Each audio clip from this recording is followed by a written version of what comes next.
But what we realized is that the financial side, that a lot of folks did not have the portfolio size big enough for a financial advisor to be interested in them. And a lot of them, if you don't have 500K on the low end or $1 million for most of them, they won't even give you the time of day because it's not worth their time. Hey everybody, welcome back to Retirement Fundamentals. I'm your host Kylee Malat, joined with your co-host Ryan Anderson. Today we're excited to really dive deep into who we are. I think Ryan and I have missed the boat on introducing ourselves, so we want the audience to get to know us and kind of get a better idea of our background and where we're from. Ryan has been in the industry far longer than I, so he's kind of the guru when it comes to insurance, and he has taught me, and I've been under his wing for the past 5 years, so that's been pretty enjoyable. Very enjoyable, Ryan, I'll give you that. We work well together, and we really started off on our own a few years ago. We were with one IMO, and he was actually my manager and trainer, and so I know everything thanks to Ryan Anderson, that's for sure. Well, the thing about it is part of the reason that we failed to really do a proper introduction of ourselves on this is because of our other podcast, Annuity Fundamentals. And we've been doing that one. I think we've got 70 or 80 videos on that. But what has happened is that is a podcast designed specifically to help insurance agents and train insurance agents. And we had people who were not insurance agents who actually needed the information and were out looking for it. And they were reaching out to us. And after enough of this happened, I thought, well, maybe we might be missing the boat. We need to create something that's more public-facing, more client-facing, more people that are actually in retirement who need this information, that we can actually help them as well. Not just because our mainstay is that we are trainers and we train insurance agents and financial advisors across the country to help folks in and through retirement. And this podcast was born kind of out of necessity or quite by accident, actually. And so people are sending us in questions, and we thought, well, then we just reply to them with a text or an email, and then we'd get another question, and we're like, hey, we've got something here that's more than that. And that's how this came to be. Absolutely. So Ryan, give the audience a little bit of background about just your working history and how you really started in this business to be from where you are now to the beginning. What did that look like for you? What did that journey look like? Well, thing about it is I've been a career sales guy my whole life. My first job actually doing sales was I was 14 years old in Boise, Idaho, selling candy door to door. It was a family business that was created basically for my mom to get I've got 7 brothers and sisters, to get us out of the house and her some peace and quiet, I think. I don't blame her. No, it was definitely a needed thing. But from there, it kind of grew. But I have been in the insurance, banking, financial world for about 14 years. I was vice president at a bank and took care of their training, consumer lending, and ran one of their branches as well. And from there, it was over a course, and I've worked as a manager, as a general manager, as a vice president, and president of different companies along the way. And I got and started into the insurance world about 12 years ago, something like that. And it was pretty much my fallback position that I liked doing sales. I liked doing the training aspect of it, but I pretty much avoided the insurance world for a lot of years just because there was a stigma to it, or I didn't think it was going to be what it is. And I started with a company, and a gentleman by the name of James Case, who I'd met several times, finally convinced me to take the plunge, and he ended up being my district manager. And I worked with that organization for about, I was there for about 9 years with them. And I started just as a regular agent. Couldn't spell Medicare, started as a Medicare agent, and I was making phone calls, I was knocking on doors, I was just doing everything you'd think a Medicare agent would do and helping folks enroll in that. And then I started to do hospital indemnities, and I did life insurance, and then I started to get into the financial services and the annuities. And I had a fairly high level of success with that.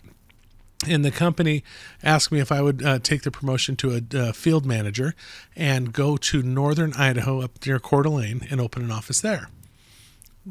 great and that's opportunity. when our paths crossed. Well, not for a couple of years. We're still a little bit early there still. So I went and I did that, and for a year, about 2 years, and we really grew that area. And I got promoted again to district manager, where I was running the operations of that company for Alaska, Washington, Oregon, Northern Idaho, and Montana. And we started to get agents in multiple states. And so then I went from there. And that's about when you came in. And we opened another very large office that's up in just outside of Spokane, Washington. And we moved there. And I realized at that point in time that there was a lot more to helping agents and helping our clients on the financial side of things. The Medicare is really important, but what we realized is that the financial side, that a lot of folks did not have the portfolio size big enough for a financial advisor to be interested in them. And a lot of them, if you don't have $500K on the low end or $1 million for most of them, they won't even give you the time of day because it's not worth their time. And we realized that a huge demographic of people were not getting served. And so we started to use insurance solutions, annuities, indexed universal life to kind of help these folks. Then as things moved on, I realized that there's an increased need. So I got my Series 65 and my securities license so we can do stocks and bonds and mutual funds and all those other things there. But this podcast really, so that's my background. I've got degrees in accounting and corporate communication, and we again trained hundreds of agents nationwide. But this podcast is really designed to help folks answer their simple retirement questions, that we want them to bring us the things they can't find somewhere else, and how do we break it down into a simple, easy to use solution? Yeah, absolutely. My story's a little bit different. I graduated from Boise State. It's been a minute now, 2014. And I graduated with, business and marketing. And I went into the construction field for 5 years. I was a project manager for a custom home builder. And gosh, construction brings out some interesting personalities. And I was ready for a shift, and that's being polite. So if everyone's watching this and they know exactly what I'm talking about. It's just kind of, I wouldn't say people are unfriendly. I would just say construction's a hard business. And 5 years I had enough, and I was ready to do something different. And my grandma actually was an Aflac insurance agent for most of her life. And I remember as a little girl going into her office, and she was really good at what she did because she loved the people. And I truly believe that that's the foundation of everything. We're not here to sell. I'm a horrible salesperson. I'm an educator, and it's a relationship business, and I understand that, and we're looking for solutions. And that was something that I really admired about my grandma. And so the road into getting into insurance kind of just felt natural. And then I met Ryan, I met you, and it all kind of fell into place. I felt like, okay, I could see myself doing this, and here I am 5 years later, and things have obviously shifted from going into Medicare and long-term, short-term care and life insurance, and now into the training section. And I've really loved each season, right? I think there's seasons to life and everything, and I really enjoyed being boots on the ground and helping people from just the simple Medicare into getting them to retire 3 years earlier than they wanted.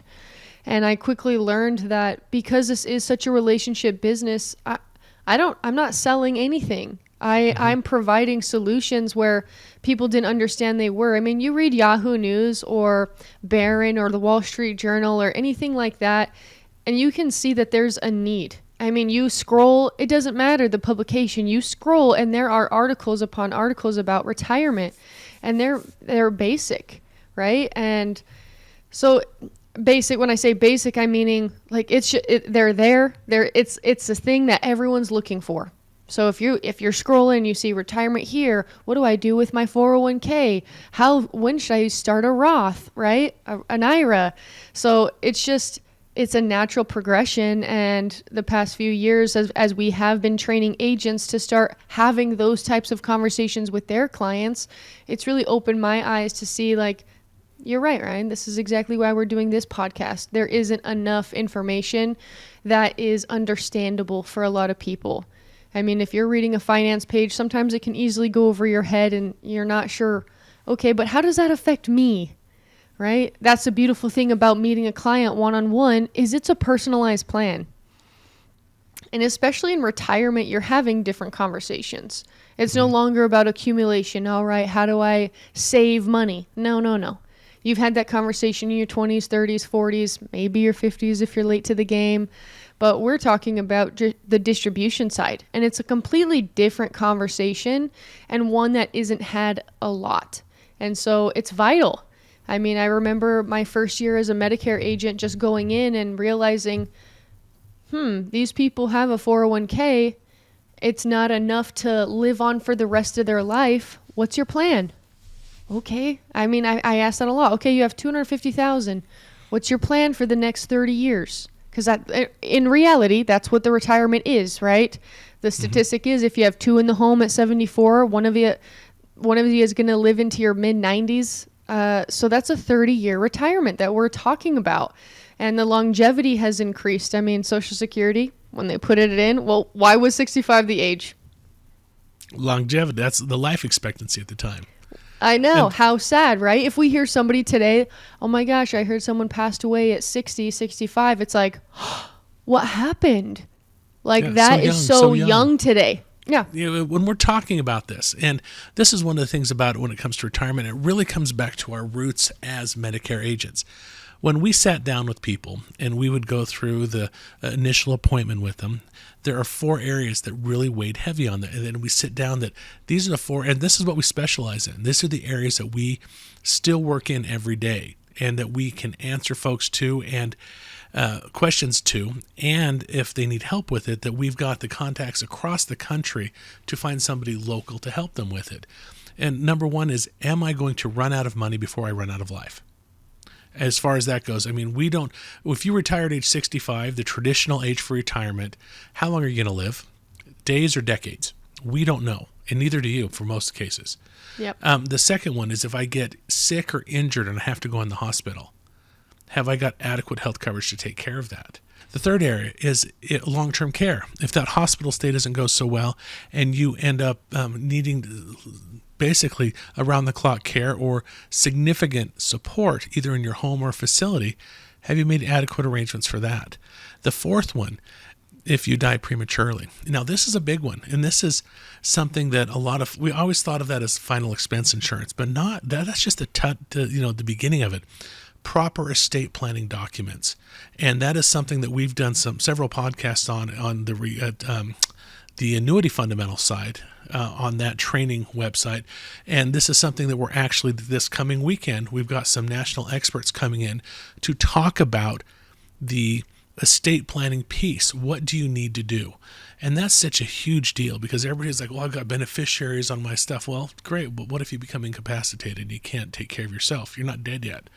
Yeah. That's a whole new can of worms. So these are the types of things that we do. We don't do auto. We don't do homeowners. We don't do all that stuff. We do things specifically surrounding retirement. And if that's your question, if that's your concern, we can help you with that.